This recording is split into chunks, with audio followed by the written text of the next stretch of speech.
The morning sun cast long shadows across the dusty streets of Fallujah as Marine Sergeant Marcus Thompson checked his weapon for the third time. The city felt different today, heavier somehow, as if the very air carried warnings that only experienced soldiers could sense.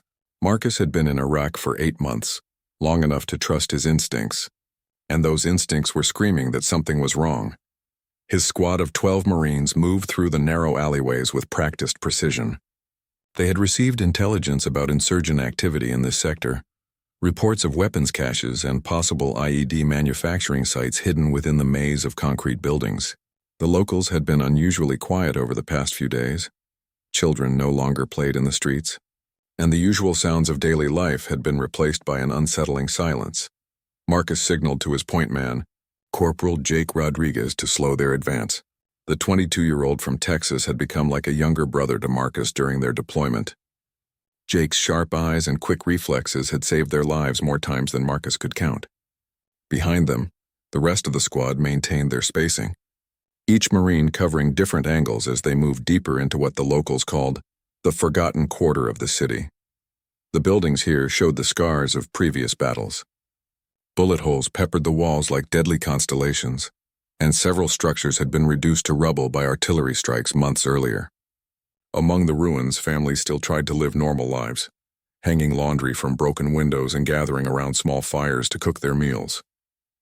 Marcus always felt the weight of their stares, understanding that to some, he and his Marines were liberators, while to others, they were unwelcome invaders. As they rounded a corner near an old mosque, Marcus noticed something that made his blood run cold. The street ahead was completely empty, not a single person in sight. Even the stray dogs that usually roamed these areas had vanished. He raised his fist, bringing the squad to an immediate halt. The silence was deafening, broken only by the distant sound of helicopters patrolling other sectors of the city. "This doesn't feel right, Sergeant," Jake whispered into his radio, his voice barely audible even through the earpiece. Marcus nodded, though Jake couldn't see him from his position 15 meters ahead. Every instinct told him to pull back, to call for backup, to approach this differently. But their orders were clear, and intelligence suggested that waiting could mean losing their target entirely. The mission briefing had been straightforward. Satellite imagery and human intelligence indicated that a high-value target, a bomb maker responsible for several recent attacks on coalition forces, was operating from somewhere in this neighborhood. The man went by the name Abu Hassan, and according to their sources, he had been training others in advanced explosive techniques that had made IEDs in the region significantly more deadly. Marcus made the decision that would haunt him for the rest of his life. Instead of pulling back, he decided to push forward, trusting in his Marines' training and their ability to handle whatever waited ahead. He signaled for Jake to continue the advance, while positioning his other Marines to provide overwatch from rooftops and defensive positions. What Marcus didn't know was that Abu Hassan had been expecting them. The insurgent leader had spent weeks studying Marine patrol patterns, learning their tactics and preparing the perfect trap. Hidden fighters had been positioned throughout the neighborhood, turning ordinary buildings into fortified positions. Rooftops had been reinforced, escape routes planned, and weapons strategically placed to create overlapping fields of fire. The attack began without warning. One moment, Jake was moving cautiously down the street, and the next, the world exploded into chaos. The first shots came from a building to their left, followed immediately by gunfire from multiple positions. The insurgents had waited for the perfect moment, allowing the Marines to move deep enough into the kill zone that retreat would be nearly impossible. Marcus felt the first bullet tear through his shoulder before he even heard the shot. The impact spun him around, sending him crashing into a concrete wall. More rounds followed, each one finding its mark with terrifying accuracy. He could hear his Marines shouting, returning fire, calling for support, but their voices seemed to come from very far away. As Marcus tried to move to cover, more bullets found him. One shattered his left arm, another tore through his abdomen, and a third caught him in the thigh. The pain was indescribable, but somehow his training took over. Even as his body betrayed him, his mind remained focused on his Marines, on getting them out of this hellish situation alive. Through the haze of pain and gunfire, Marcus could see Jake trapped in the open street, pinned down by fire from at least 3 different positions. Other Marines were scattered behind whatever cover they could find, But the insurgents had chosen their ambush site perfectly. Every piece of cover exposed the Marines to fire from another angle, and the crossfire was becoming more intense by the minute. Marcus tried to key his radio to call for immediate support, but discovered that a bullet had destroyed the device. Blood was flowing freely from multiple wounds, and he could feel his strength ebbing away with each passing second. The sound of gunfire continued to echo off the walls around him, creating a deadly symphony that would be burned into his memory forever. In those first terrible minutes of the ambush, Marcus realized that this was unlike any firefight he had experienced during his 3 tours of duty. The insurgents were well-trained, well-positioned, and clearly had no intention of letting any of the Marines escape alive.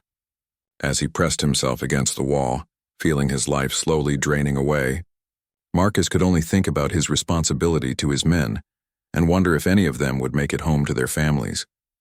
The battle for survival in the streets of Fallujah had only just begun, and Marcus Thompson was about to face the longest 2 days of his life, if he lived that long. The firefight raged for what felt like hours, though Marcus later learned it had only been 23 minutes. Time moves differently when bullets are flying and men are dying. Marcus counted 14 separate wounds on his body, each one a testament to the insurgents' deadly accuracy and their determination to eliminate every Marine in the kill zone.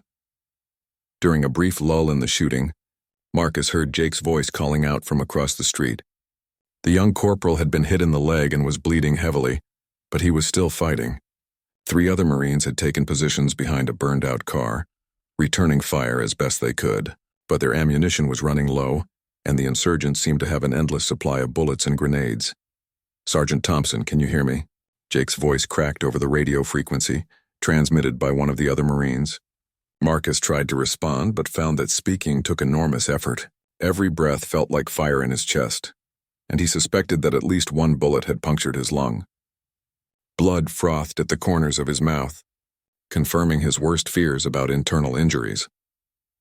The Marines had managed to call for backup during the initial moments of the ambush, but help was still at least 15 minutes away. In combat, 15 minutes might as well be 15 hours. The insurgents knew this too, and they pressed their attack with renewed fury, determined to finish their work before reinforcements could arrive. Marcus watched helplessly as one of his Marines, Private First Class David Chen, attempted to move to a better position.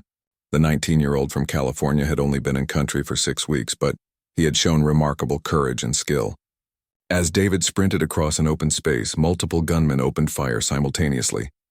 The young Marine made it halfway to cover before the bullets found him. What happened next would forever change how Marcus thought about courage and sacrifice. Despite being wounded and outgunned, the remaining Marines refused to abandon their fallen comrades.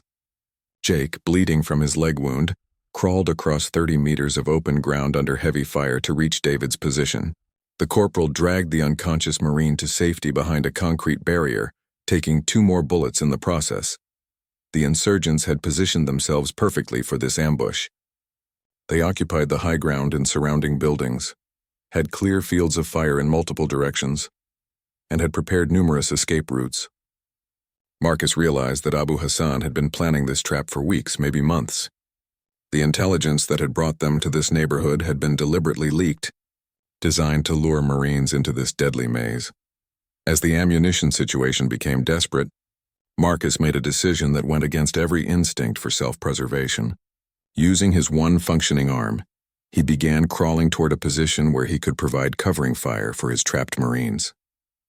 Every movement sent waves of agony through his broken body, but he pressed forward, driven by the Marine Corps motto that no one gets left behind. The crawl across 15 meters of rubble-strewn ground took Marcus nearly 10 minutes. Bullets whined overhead and shattered concrete around him, sending sharp fragments into his face and hands. At one point, a grenade exploded so close that the concussion left him temporarily deaf and disoriented. But somehow he kept moving, leaving a trail of blood that marked his progress across the battlefield. When Marcus finally reached his destination, a partially collapsed wall that offered some protection, he discovered that his rifle had been damaged beyond use. The weapon's barrel had been bent by a bullet impact, making it useless, but his sidearm, a 9mm pistol, was still functional. With limited ammunition and fading strength, Marcus began picking his shots carefully, trying to keep the insurgents' heads down long enough for his Marines to regroup. The sound of approaching helicopters finally broke through the chaos of gunfire. Apache attack helicopters appeared on the horizon, their distinctive silhouettes offering hope to the trapped Marines. But the insurgents had prepared for this possibility too. As the helicopters moved in to engage, surface-to-air missiles streaked up from hidden positions throughout the neighborhood. One helicopter took a direct hit and crashed in a fireball 2 blocks away, while the other was forced to pull back to a safe distance. The insurgents had turned this section of Fallujah into a fortress, complete with anti-aircraft defenses. Marcus realized that ground reinforcements would be their only hope. But those forces would have to fight their way through a gauntlet of prepared positions to reach them. As his vision began to blur from blood loss, Marcus heard new voices on the radio. A platoon of Marines had reached the outer edge of the combat zone and was fighting their way toward the trapped squad. But the insurgents had prepared for this too, establishing defensive positions that would make any rescue attempt extremely costly in both time and lives. The battle evolved into a running firefight through the narrow streets of Fallujah. The rescue force found themselves engaged with enemy fighters at every turn, facing sniper fire from rooftops and IEDs planted in doorways and along possible approach routes. What should have been a 15-minute rescue mission stretched into hours of urban combat. Marcus drifted in and out of consciousness as shock began to set in. During his lucid moments, he could hear the ongoing battle getting closer, the sound of American weapons mixing with the sharp crack of AK-47s and the deeper boom of rocket-propelled grenades. His Marines continued to fight with everything they had, but their ammunition was nearly exhausted and several were wounded. In his delirium, Marcus thought about his wife Sarah back home in North Carolina and their 2 young daughters who were probably getting ready for school at this very moment. He wondered if he would ever see them again, if he would live long enough to watch his girls grow up and graduate and get married. The possibility that he might die in this dusty street, thousands of miles from everyone he loved, filled him with a sadness deeper than the physical pain. The rescue force finally broke through the insurgent defenses just as darkness began to fall over Fallujah. But in the confusion of the urban battle and the gathering twilight, something went terribly wrong. In the chaos of evacuation, with wounded Marines scattered across multiple positions and enemy fighters still active in the area, Marcus Thompson was left behind. It would be 48 hours before anyone realized their mistake, and by then, Marcus would be fighting a different kind of battle entirely, one that would test every ounce of willpower and determination he possessed. Darkness fell over Fallujah like a heavy blanket, bringing with it a different kind of terror for Marcus Thompson. The sounds of battle had faded into the distance as the rescue force evacuated his wounded Marines, but somehow in the confusion and chaos, no one had found him. He lay wedged behind the collapsed wall where he had made his final stand, bleeding slowly from 14 bullet wounds and fighting to stay conscious. The silence that followed the departure of the helicopters was almost worse than the gunfire had been. At least during the battle, Marcus had purpose, something to focus on besides his injuries. Now, alone in the darkness with only the distant sounds of a city under occupation, he had nothing but pain and growing despair to keep him company. Marcus tried to take inventory of his situation, though every movement sent fresh waves of agony through his body. His left arm was clearly broken in multiple places, hanging at an unnatural angle. The wounds in his abdomen had stopped bleeding as heavily, but he could feel the warm wetness spreading across his uniform. Most concerning was the bullet wound in his chest, which made every breath a conscious effort and filled his mouth with the metallic taste of blood. The temperature began to drop as the desert night set in, and Marcus realized that hypothermia might kill him before his wounds did. He had lost a significant amount of blood, making it difficult for his body to regulate temperature.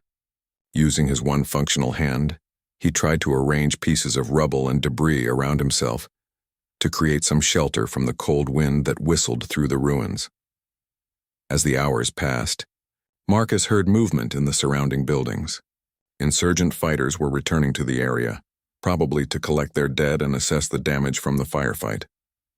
He forced himself to remain absolutely still, knowing that discovery would mean certain death.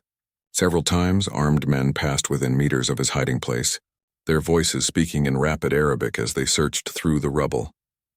Around midnight, a group of insurgents set up a temporary position in the building directly across from where Marcus lay hidden. They posted guards and established communications with other cells throughout the neighborhood. From their conversations, which included some English phrases, Marcus gathered that they were planning additional attacks and were frustrated that some of the Marines had escaped their trap. The pain from his wounds was becoming unbearable. But Marcus couldn't risk taking any of the morphine from his first aid kit. The medication would make him drowsy and less alert, potentially leading to discovery by the insurgents who continued to patrol the area. Instead, he bit down on a piece of cloth torn from his uniform and tried to focus on anything other than the fire that seemed to consume his entire body. During the darkest hours before dawn, Marcus began to hallucinate from blood loss and dehydration. He saw faces of Marines he had served with, some who had died in previous battles, others who were probably safe at base wondering what had happened to their sergeant. He had conversations with his father, a Vietnam veteran who had taught him that a Marine never quits, never gives up, no matter how hopeless the situation appears. When the sun finally rose on his second day in the ruins, Marcus assessed his situation with growing desperation. His water had run out hours earlier, and the desert heat was already beginning to build. The wounds in his abdomen had become infected, filling his body with fever and making coherent thought increasingly difficult. He knew that without medical attention soon, he would die in this pile of rubble. The insurgents maintained their presence in the area throughout the day, making any attempt to signal for help impossible. Marcus watched through gaps in the debris as they moved weapons and supplies through the neighborhood, turning the area into a stronghold. Several times, coalition aircraft passed overhead, but they were too high and moving too fast for Marcus to attract their attention, even if he had dared to try. By the afternoon of his second day, Marcus began to accept that he was going to die in Fallujah. The infection from his wounds was spreading, causing red streaks to appear on his arms and legs. His fever spiked so high that he lost consciousness for hours at a time, awakening only when the pain became too intense to ignore. During these delirious periods, he wrote what he thought would be his final letter to his family. Scratching words onto a piece of cardboard with a broken pencil, the letter spoke of his love for Sarah and his pride in their daughters. He tried to explain why he had chosen to serve his country, why he believed that the sacrifices made by Marines in places like Fallujah mattered, even when the outcome remained uncertain. Most importantly, he wanted his family to know that his last thoughts had been of them, and that he had never stopped fighting to come home. As evening approached on his second day, Marcus heard something that made his heart race with a mixture of hope and terror. American voices were calling out in the distance, moving through the neighborhood in what sounded like a systematic search pattern. But between him and those voices were the insurgents, who had been hunting coalition forces for the past 24 hours. The rescue team was a joint unit of Marines and Navy SEALs who had been tasked with conducting a thorough search of the area after it was discovered that Sergeant Thompson was missing.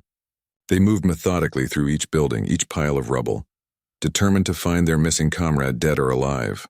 But the insurgents were equally determined to eliminate any coalition forces that entered their territory.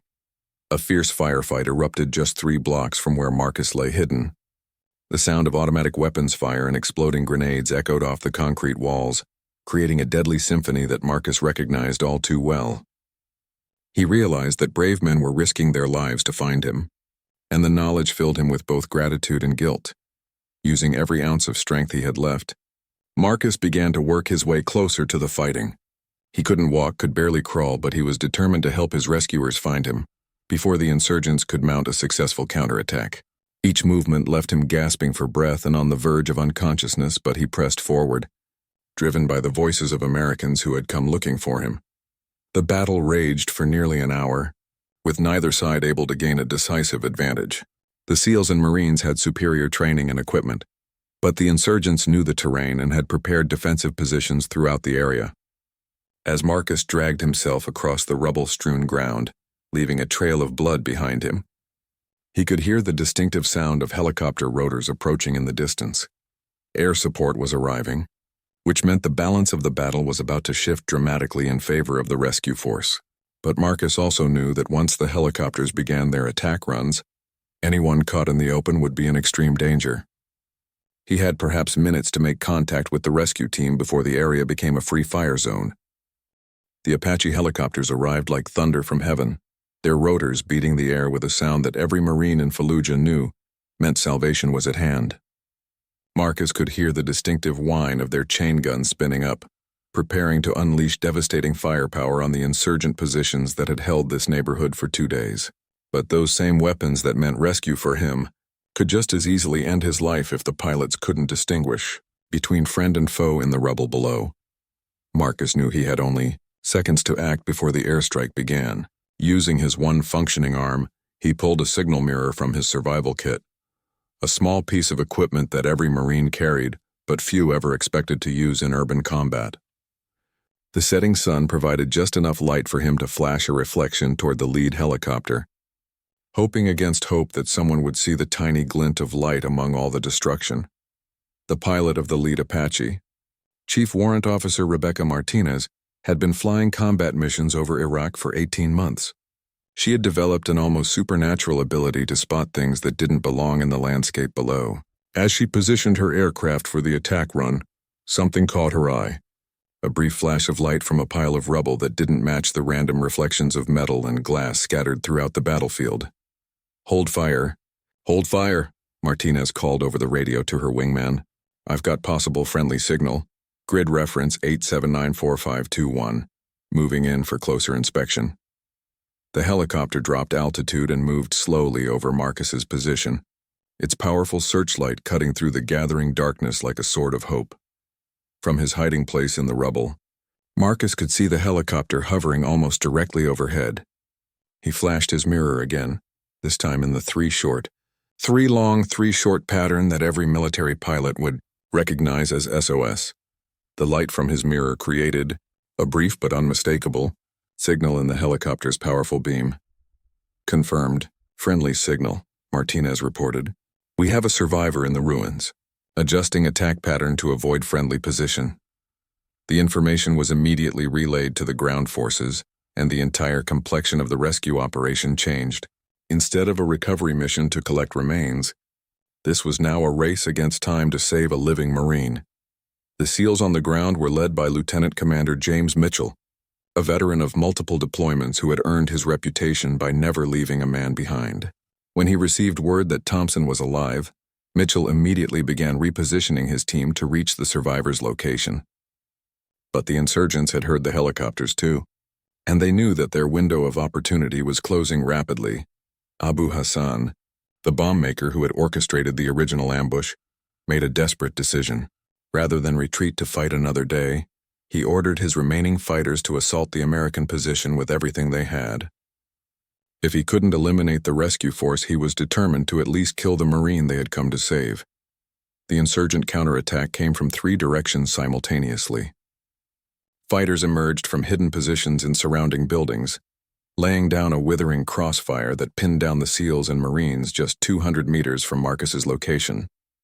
Rocket-propelled grenades streaked across the narrow streets, exploding against walls and sending deadly fragments in every direction. Marcus could see muzzle flashes from the American weapons as the rescue team fought desperately to break through the insurgent defensive line. The sound of the battle was deafening, a continuous roar of automatic weapons fire punctuated by the deeper explosions of grenades and rockets. He realized that men were dying in the attempt to save him, and the knowledge filled him with a determination that transcended his physical limitations. Drawing on reserves of strength he didn't know he possessed, Marcus began moving again. Not away from the battle, but toward it. He couldn't fight with a rifle anymore, couldn't provide covering fire or tactical support. But he could reduce the distance the rescue team had to travel under fire. Every meter he moved was one less meter his rescuers would have to cross while exposed to enemy fire. The crawl across the battlefield became an epic of human endurance. Marcus pulled himself over broken concrete, through pools of stagnant water, past the bodies of insurgent fighters who had died in the previous day's fighting. His uniform was shredded, his body screaming in agony from 14 bullet wounds and countless cuts from sharp debris. Blood loss had left him weak and disoriented, but somehow he kept moving toward the sound of American weapons. Lieutenant Commander Mitchell spotted Marcus through his night vision scope, just as the Marine collapsed from exhaustion 50 meters from the SEAL position. The sight of the wounded sergeant crawling across a battlefield to reach his rescuers became instant legend among the special operations community. Here was a Marine who refused to quit, even when his body had been pushed far beyond normal human limits. "Rodriguez, Johnson, we're going to get him," Mitchell called to two of his SEALs. "Covering fire on my mark." The three special operators sprinted from their defensive position into the open ground where Marcus lay. Bullets whined around them as insurgent fighters tried to prevent the rescue. But the covering fire from their teammates kept the enemy's heads down just long enough. When the SEALs reached Marcus, they found him still conscious but in critical condition. His pulse was weak and rapid, his breathing shallow, and his skin had taken on the grayish color that medics associate with severe blood loss and shock. But his eyes were alert, and when Mitchell leaned down to check his condition, Marcus managed to whisper, "Semper Fi," the Marine Corps motto that means always faithful. The evacuation under fire became a masterpiece of small unit tactics. While half the SEAL team maintained suppressive fire on insurgent positions, the others formed a protective circle around Marcus as they carried him toward the helicopter landing zone. The Apache helicopters provided close air support, their chain guns chewing up any building that showed hostile fire. Getting Marcus to the landing zone required crossing 200 meters of urban terrain while under constant enemy fire. The SEALs moved in bounds, with some providing covering fire while others moved with the wounded Marine. Marcus, despite his condition, tried to help by keeping his body as compact as possible to make him easier to carry and a smaller target for enemy shooters. Navy corpsmen attached to the SEAL team worked frantically to stabilize Marcus during the movement. He established an IV line to replace lost fluids, applied pressure bandages to the most serious wounds, and administered morphine for the first time in 2 days. The relief from pain was so sudden and complete that Marcus briefly lost consciousness, trusting his life to the warriors who had risked everything to find him. The helicopter that came to evacuate Marcus was a Marine Corps CH-53 Sea Stallion, flown by pilots who had volunteered for the dangerous nighttime extraction. As the aircraft touched down in a cloud of dust and debris, insurgent fighters made one final desperate attempt to prevent the rescue. Mortar rounds began falling around the landing zone, their explosions walking closer to the helicopter with each impact. "Go, go, go," Mitchell shouted as his team rushed Marcus toward the waiting aircraft. The helicopter's crew chief reached out to pull the wounded Marine aboard, just as a mortar round exploded less than 30 meters away. Shrapnel from the blast punched holes in the helicopter's fuselage, but the aircraft remained flyable. The flight to the trauma center at Al-Assad Air Base took 18 minutes, but for the medical team working frantically to keep Marcus Thompson alive, it felt like an eternity. Navy Hospital Corpsman First Class Maria Santos had seen hundreds of wounded Marines during her deployment, but she had never encountered a patient who had survived this level of trauma for such an extended period without medical care. "His vitals are all over the place," Santos called out over the roar of the helicopter engines as she worked to establish additional IV lines.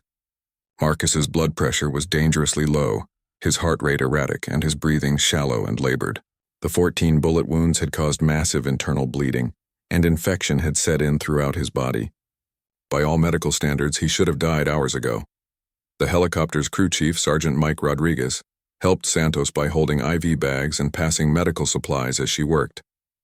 Rodriguez had flown dozens of medical evacuations, but he had never seen a Marine fight this hard to stay alive. Even unconscious, Marcus seemed to be willing himself to survive, his body refusing to give up despite injuries that would have killed most men. As the helicopter approached Al-Assad, Santos radioed ahead to the trauma team with Marcus's condition and vital signs. The report she gave painted a grim picture of a Marine who was fighting for his life against overwhelming odds. The trauma surgeons began preparing for what they knew would be one of the most challenging cases of their deployment. Dr. Captain Sarah Williams was the chief trauma surgeon at Al-Assad, a position she had earned through 15 years of military medicine and deployments to some of the most dangerous places on Earth. When she received the report on Marcus Thompson, she immediately assembled her best team and prepared the trauma bay for what she suspected would be a prolonged and complex surgery. The helicopter touched down on the landing pad at exactly 21:47 hours, and Marcus was rushed into the trauma center on a stretcher surrounded by medical personnel. Dr. Williams took one look at the wounded Marine and knew that she was facing a case that would test every skill she had developed during her career. The combination of gunshot wounds, blood loss, infection, and dehydration had pushed Marcus's body to the very edge of survival. Get me 6 units of blood, start him on broad-spectrum antibiotics, and prep operating room 1, Dr. Williams called out as her team transferred Marcus from the stretcher to the trauma table. This Marine has been through hell, and we're going to do everything possible to get him home to his family. The first surgery lasted 9 hours. Dr. Williams and her team worked methodically through each of Marcus's wounds, repairing damaged organs, removing bullet fragments, and stopping internal bleeding that had been slowly killing him for 2 days. 3 bullets had to be left in place because removing them would cause more damage than leaving them alone. But the surgical team managed to address all the life-threatening injuries. During the surgery, Dr. Williams discovered the full extent of Marcus's extraordinary will to live. His left lung had been punctured by a bullet, yet he had somehow continued to breathe effectively enough to stay conscious. A bullet had passed within millimeters of his heart without causing fatal damage. Another round had shattered his left femur. Yet he had still managed to crawl across a battlefield to reach his rescuers. When Marcus finally emerged from surgery, he was stable but remained in critical condition. The trauma team had managed to save his life, but he faced a long and uncertain recovery. The infection in his wounds would require weeks of intensive antibiotic treatment, and several of his injuries would need additional surgeries to repair properly. News of Marcus's rescue and survival spread quickly through the military community in Iraq. The story of a Marine who had survived 14 bullet wounds and 2 days alone in enemy territory became an instant legend. Marines throughout the country began wearing small patches with Thompson Strong written on them, and his story was shared in unit briefings as an example of the warrior spirit that defines the Corps. But for Marcus himself, the hardest battles were still to come. When he finally regained consciousness 3 days after his rescue, he learned that 2 of his Marines had died in the original ambush.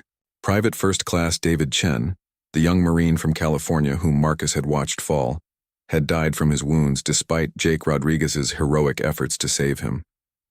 Lance Corporal Anthony Martinez, a 20-year-old from Arizona, had been killed by a sniper while providing covering fire for the evacuation. The guilt Marcus felt over the loss of his Marines was almost worse than the physical pain from his wounds.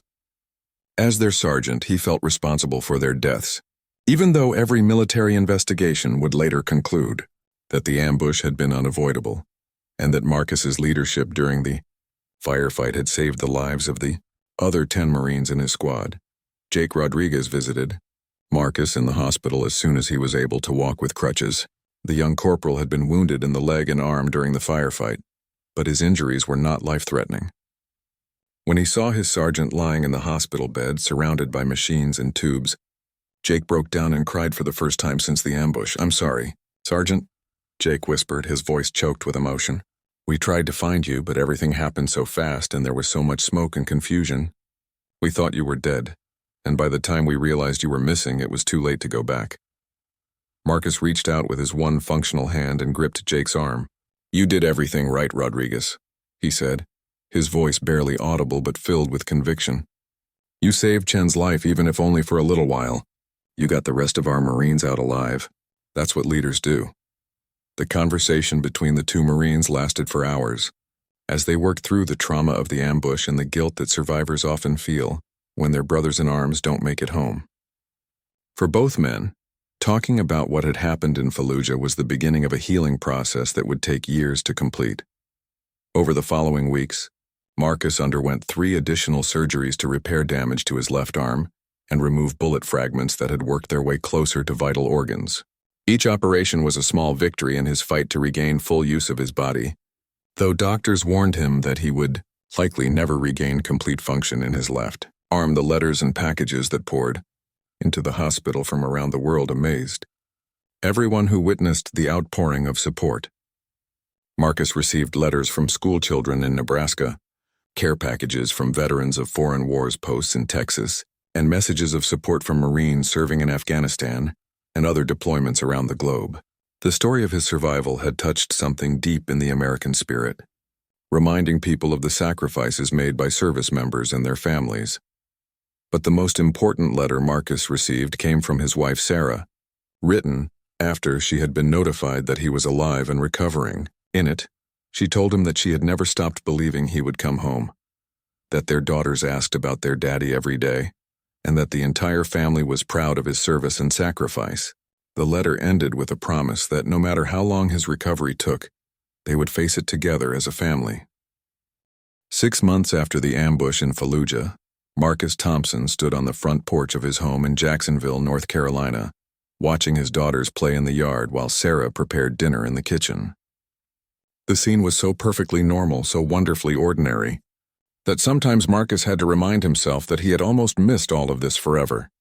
The journey home had been longer and more difficult than anyone had anticipated. After his initial surgeries in Iraq, Marcus had been transferred to Walter Reed Army Medical Center in Washington, D.C., where he spent 3 months undergoing additional operations and intensive physical therapy. The bullet wounds had healed, but the damage to his left arm required specialized surgery and months of rehabilitation to restore even limited function. The physical scars were visible reminders of what had happened in Fallujah. Marcus's left arm bore the marks of multiple surgeries, and he walked with a slight limp from the bullet wound in his thigh. But the invisible scars, the psychological wounds that came from losing Marines under his command and surviving when others didn't, took much longer to heal. The nightmares came almost every night during his first month home. Marcus would wake up in a cold sweat, hearing the sound of gunfire and Jake Rodriguez calling for help across a dusty street in Fallujah. Sarah would hold him until the shaking stopped, never asking questions, just being there when he needed her most. Their daughters, 8-year-old Emma and 6-year-old Grace, seemed to understand that their daddy was hurt in ways they couldn't see, and they showered him with the kind of unconditional love that only children can provide. The Marine Corps had awarded Marcus the Silver Star for his actions during the ambush, recognizing his courage in providing covering fire for his trapped Marines despite being severely wounded himself.